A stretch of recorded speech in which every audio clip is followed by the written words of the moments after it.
How to transfer Google Play Store balance to your bank account.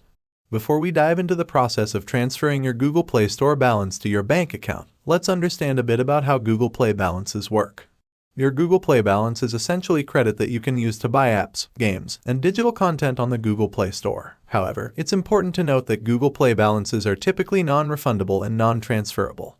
This means that Google does not allow the transfer of Google Play balances to a bank or debit card account. They're intended to be used solely for purchasing items within the Google Play Store. However, if you find yourself in a situation where you need a refund and want your Google Play balance transferred to your bank account, there is a solution. Let's walk through the steps to reach out to Google Play support and explore this possibility. Go ahead and open the Google Play Store app on your phone. Look for your profile picture or icon in the top right corner of the screen and tap on it. Once you're in your profile, you'll see a menu. Look for the option that says Help and Feedback and tap on it. Tap on Contact Us. You'll see a search bar at the top of the screen. Type in Google Play Balance and tap on Next. From the search results, find and tap on the option that says About Play Balance. After selecting About Play Balance, tap on Next Step. Just scroll down a bit and tap on Next Step.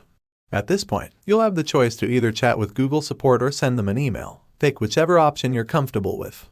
Depending on whether you chose chat or email, follow the instructions to explain your situation. Let them know you want to transfer your Google Play balance to your bank account, and they'll guide you through the process or let you know if it's possible. And that's how you can potentially transfer your Google Play Store balance to your bank account. Remember, it might not always be possible, but it's worth reaching out to Google Play support to inquire about your options. If you found this guide helpful, don't forget to give it a thumbs up and subscribe for more useful tips. Thanks for watching, and happy transferring.